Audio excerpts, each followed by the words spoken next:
Hello, everyone, and welcome back. My name is Mr. Kovalt, and in this video, I'm going to be continuing to go over how to understand your equilibrium constant and how to use that understanding to solve problems. Now, in this video, I'm going to be showing you how to solve a problem when you're given initial concentrations of all reactants and products. And in this case, how to use Q and interpret K to help you determine whether or not you can say that X is negligible. So let's get into this. So in my previous videos, we talked about whether or not K is large or small, and whether or not you have a zero amount of products or zero reactants, and how to understand how to solve those problems. But in this case, you can see that none of the initial concentrations we're given are zero. So we can't say off the bat which way is it going to shift. And so we can see here that our K value for this equation is very large. So it's going to favor products over reactants. So we're at equilibrium. We will expect that we're going to have a lot of product and very little reactant at equilibrium. So we need to know which way we're going to shift. So if we're shifting towards the favored side, then we're not going to be able to use our ice table. We're not going to be able to use our X is small approximation. But if we're shifting towards the reactant side, then we know that the shift is going to be small as well. But we can also compare our Q value to our K value to see if the change is going to be negligible. So in this case, whenever you are given the amount of all reactants, the initial amounts are not zero, you can't determine which way it's going to shift. So you have to calculate your reaction quotient Q in order to determine which way is going to shift.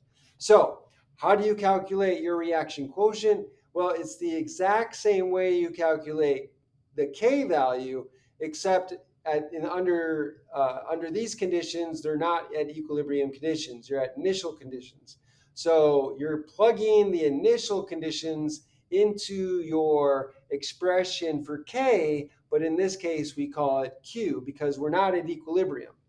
So for Q, it's going to be equal to the same thing, the law of mass action with regard to concentrations of products and reactants.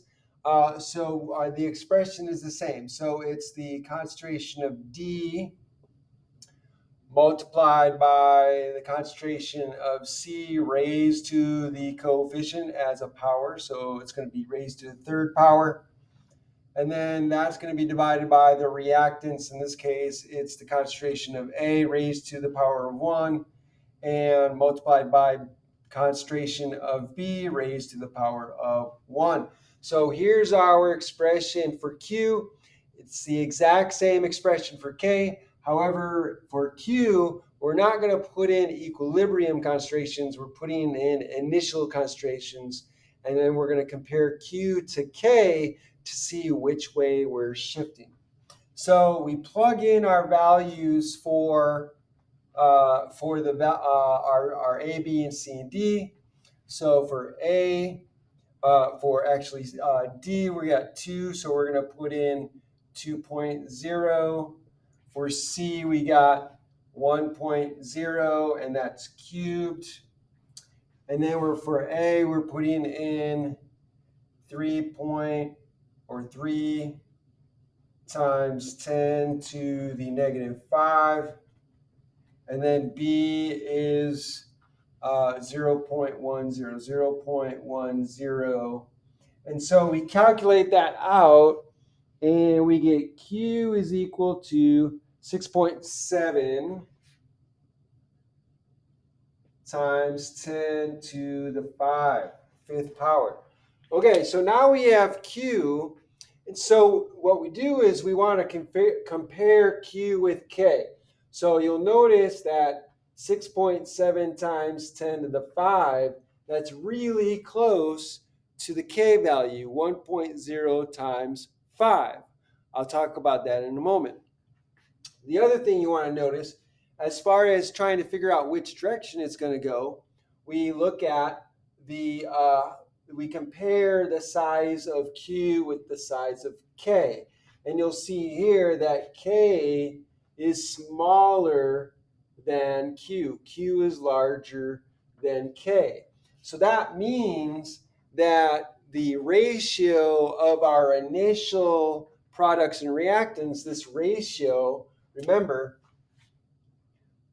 generally speaking, this is concentration of products over concentration of reactants. So initially, since this is larger, initially we have more products than reactants than what we would expect at equilibrium.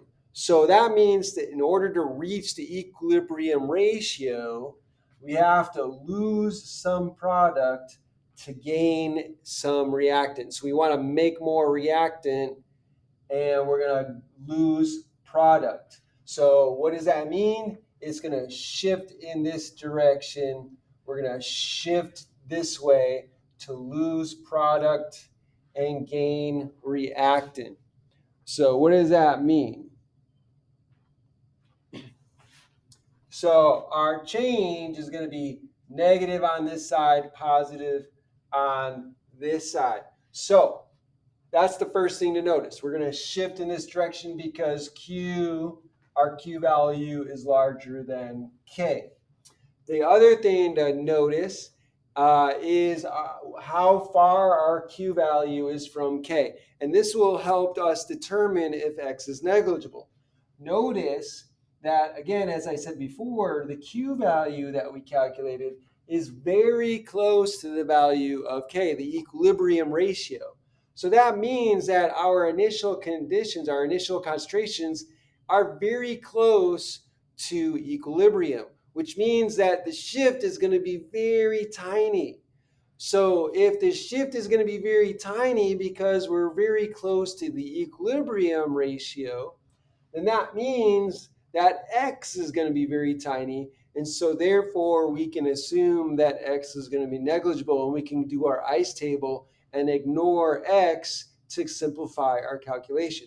Now again, this is an assumption, so we will have to do the 5% rule check in order to make sure that the assumption is actually valid. But on the face of it, it looks like we can go ahead and do that. So let's go ahead and do that.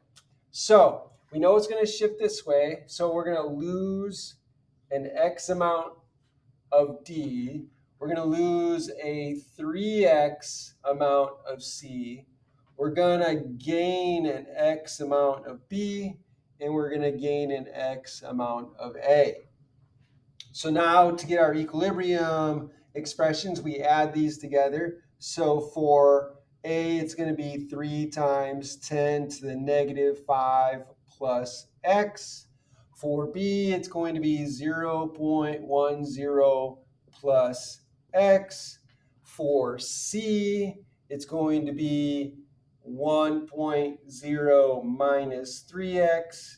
And for D, it's going to be 2.0 minus X. So now we have our equilibrium expressions in terms of X. Now we can plug that into our K expression, which is exactly the same as Q. But this time we're plugging in the equilibrium concentrations in terms of X.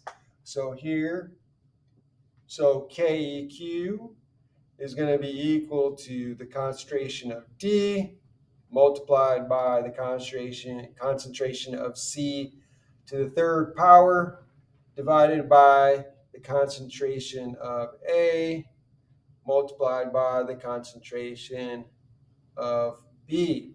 So now we're going to plug in our equilibrium expressions. So we have C and D. So for D, we got 2.0. Oops. I was just about to do an X. So 2.0 minus X multiplied by c cubed, which is going to be 2 point, oops, oh, that's supposed to be 1.0. So 1.0 minus 3x, and again, that's cubed, all over a and b. So a is 3 times 10. So I'm sorry, 3 times 10 to the negative 5 minus, or I'm sorry, plus x. And that's multiplied by 0.10 plus x. So there's our k expression in terms of x. We know that this is going to be equal to the k value here. So that's equal to 1.0 times 10 to the 5. And so now, since we got our expression, we determined that we can do the x is negligible assumption here and ignore x. Now, one thing I want to point out is this is going to depend on whether or not the concentration we're beginning with is large or small compared to the x value. And so here, again, we want to compare concentrations to this and our x value being small. So notice that if we're going to assume x is small, that means we're assuming x is teeny tiny compared to our concentration. So here we have a fairly large concentration 2 compared to x, right? So x we can assume is going to be very small compared to this. And here we have 1.0, so 3x, we can assume that's going to be small with regard to this. And here we have 0.10, and we're going to add an x amount to that, but we can assume that the amount we're adding is going to be very small compared to what we're starting with. However, look at the concentration here. The concentration that we're starting with A is already teeny tiny.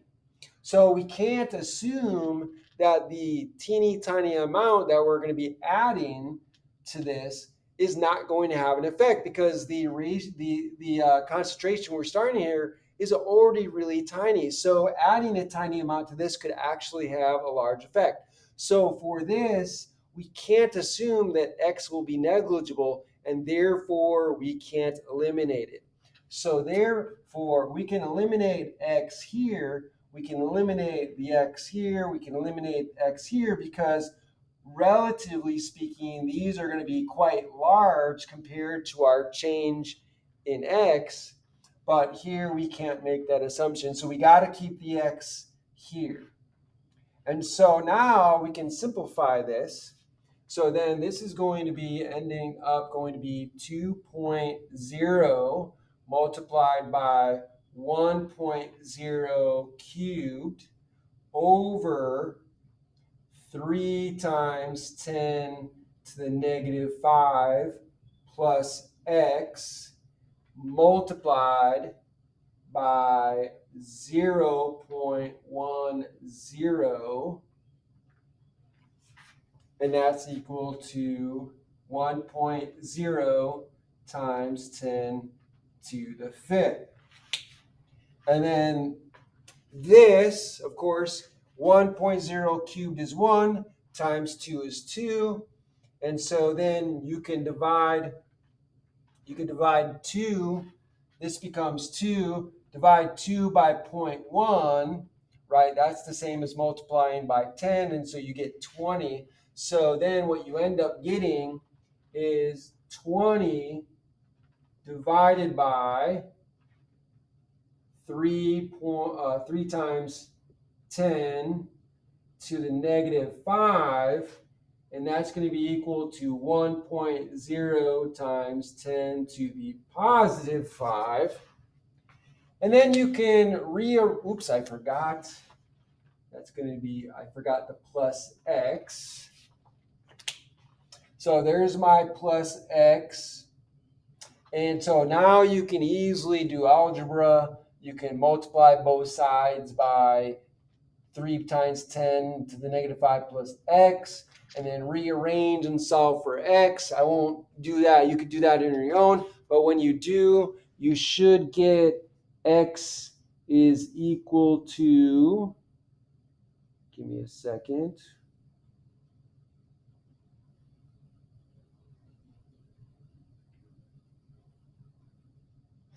Uh, so you end up with x is equal to 1.7 times 10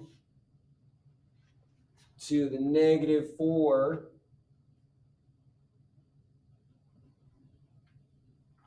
molar. So that's your x value.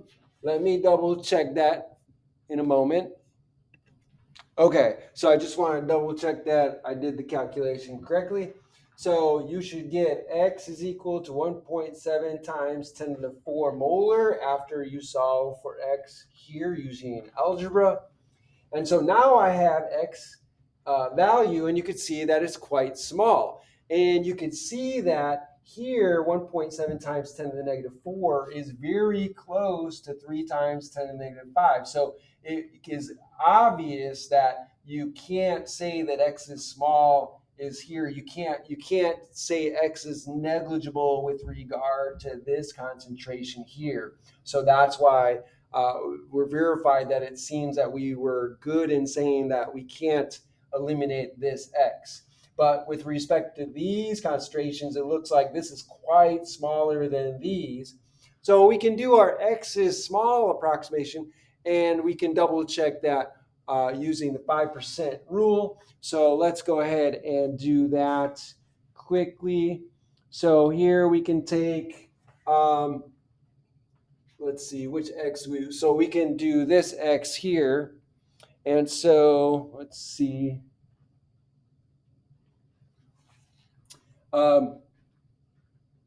So let's see for a second. Hold on a second.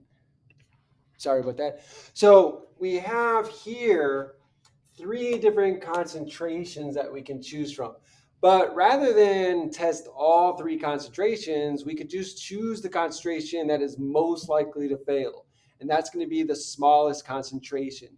Now, we're not going to do this one because we already see that it's most likely going to fail there. And we didn't even do the x is small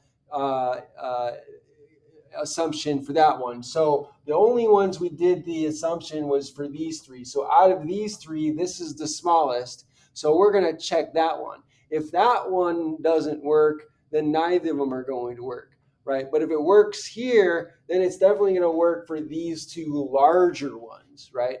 So here, let's do that. So we're going to do the 0.1. So we're going to take our x, which is going to be 1.7 times 10 to the negative 4 molar. We're going to divide that by 0.10 molar and multiply that by 100. And we get the percentage of 0.17. 0.17%. So the x is small approximation that the assumption that x is negligible works because our percentage is less than 5%. So we are good. So we can go ahead and use our x value that we got here and plug it back into our equilibrium expressions and calculate the equilibrium concentrations for this problem. And that's how you do this problem. So anytime you have a problem where you have concentrations, initial concentrations of both reactants and products, and nothing is 0, then you have to figure out what your reaction quotient is. Compare the reaction quotient to your K. If they're very close to each other or reasonably close to each other, then you can do your ICE table and assume that the x is small. So then you also determine which direction it's going to go, figure out what your changes are depending on what direction it goes. And since you know it's small, if your Q value and your K value are really close together, then you know whatever the change is, whether it's going this way or this way, the change is going to be small, and then you can do your X is small approximation. You can assume that X is going to be negligible. And then, of course, pay attention to your initial concentrations. If the concentrations are relatively large, you can assume that X is negligible. But if you got a concentration that's pretty small, then you don't want to assume it's negligible for that concentration. And then you can figure out, you can simplify your calculations and then solve for X. Well, but if your Q value and your K value are very large, if there's a large difference between, I didn't mean to say very large, but if there's a large difference between your K and your Q, then the X is small assumption won't work, and you'll have to figure it out in a different way. So I hope this was helpful. If you like this video, if this was helpful in any way, then please share this video, hit that like button down there, and also subscribe to my channel, hit that notification bell so you can be notified that by the videos I put out. Click all so you can be notified by all my videos. And then finally, put a comment down below. Let me know what you think and ask me any questions. I would love to hear from you. Thanks for joining me and have a great day.